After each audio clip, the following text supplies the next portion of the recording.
Ton problème n'est pas le marché. Ton problème, c'est ton état.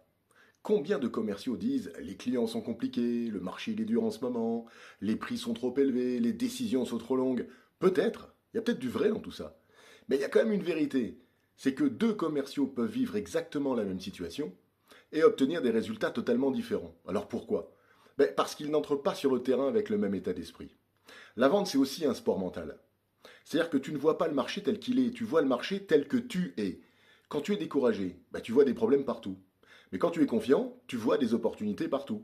Le marché n'a pas changé pourtant, mais toi, oui. Là où va ton attention, va ton énergie. Si toute la journée tu regardes les refus, les objections, les difficultés, les concurrents, devine ce que ton cerveau va trouver.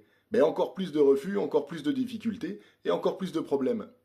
Donc les grands vendeurs protègent leur attention. Ils savent que leur attention, c'est leur actif le plus précieux. Donc ils ne nourrissent pas la peur, le doute, la victimisation, ils nourrissent l'action, les solutions, les opportunités.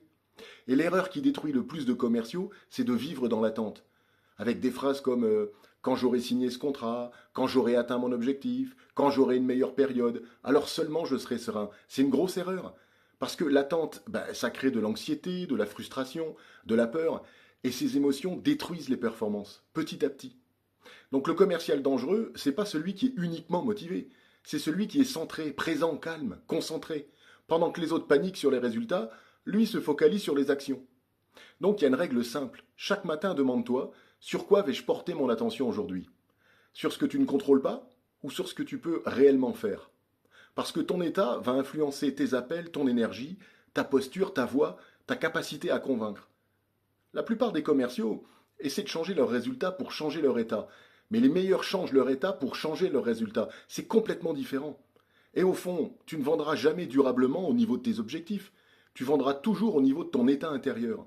Et si ton état est solide, même un refus devient une leçon. Même une période difficile devient une préparation.